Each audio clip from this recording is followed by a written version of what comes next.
Hey guys, Smooth Brain Operator here, talking to whoever's listening out there. Continuing on Rogal Dorn, the greatest Primarch outside of Rabute Gilliman and Lehman Russ.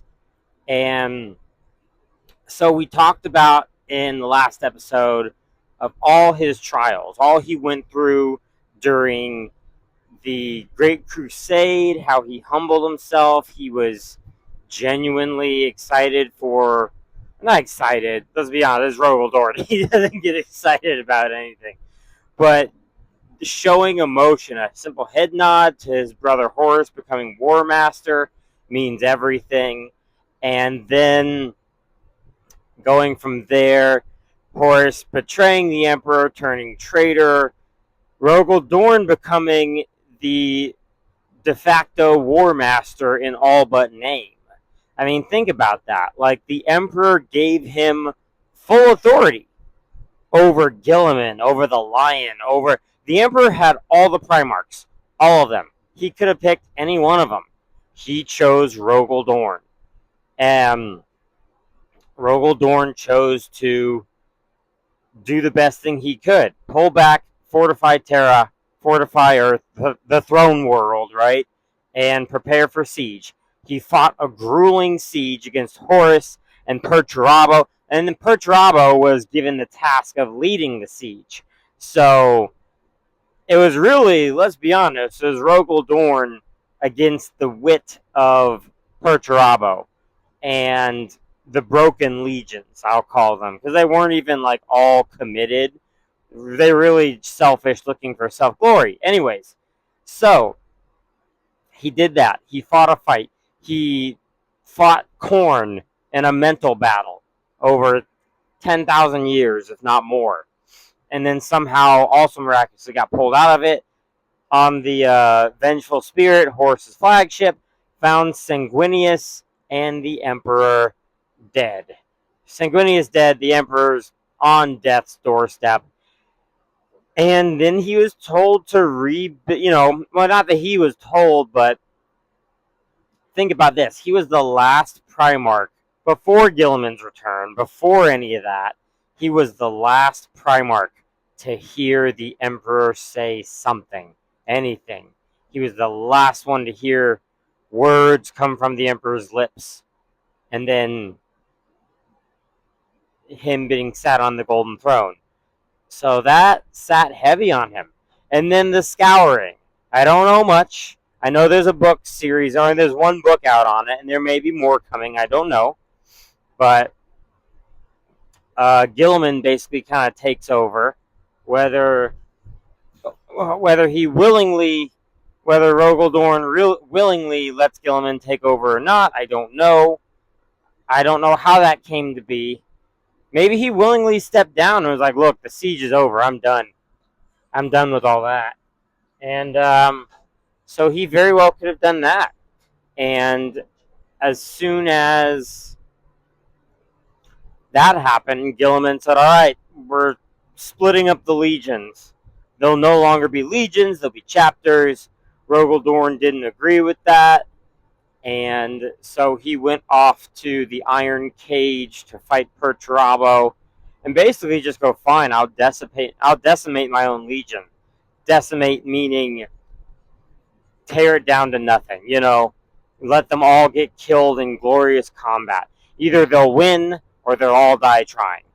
Rabute Gilliman shows up in the last second, saves most of them, and what is left of the Imperial Fist, to my understanding, is enough to make like 4 or 5 chapters. Okay, so you have the Imperial Fists, the Crimson Fists, the Black Templars, and maybe 1 or 2 others that I'm not familiar with. But in short, they're not it really cuts them down to a handful of chapters. They went from a legion strength, huge numbers, to darn near nothing. And so then after that, I believe it's after that, at some point, and again, this is part of the lore I'm a little hazy on. I don't know. Let me know if I'm wrong on any of this in the comments. Rogal Dorn then at some point is on crusade, as he does, because he's no longer looking to be the general of the Imperium. He's no longer looking to be the leader, the war master, the regent to the emperor. He's not looking for any of that.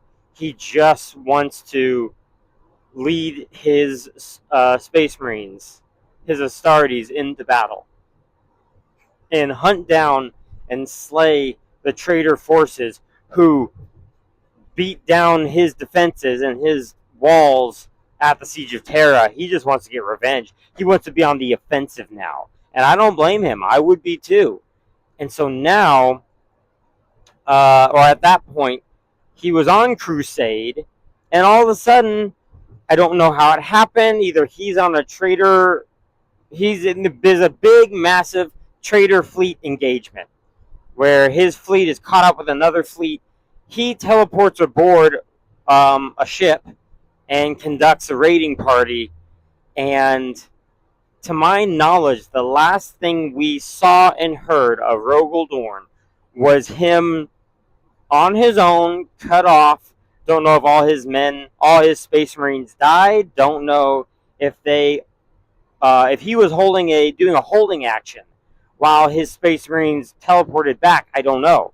Point being, he's alone, and he's fighting tooth and nail to the end, to the bitter end, on a ship full of Chaos Space Marines. And they are just charging him. They're just rushing towards him. And his hand gets lopped off somehow in the melee. And one of his sons one of the Imperial Fist is able to grab the hand and go before, leaving. And that's it. And then the last we've heard of Rogal Dorn, his screams, his echoes inside of that vessel as he fights to the bitter end. And that's all we know. But shout out to Chapter Master Valrak. I agree with him. Where's the body? Show me the corpse. Show me the body. If there's a body, then sure, he's dead. And he's dead. He's long dead. That's it. No. All we hear is screams, and we lose visual, and we don't have a body. So I find out very hard to believe that he is just dead, that he's just gone.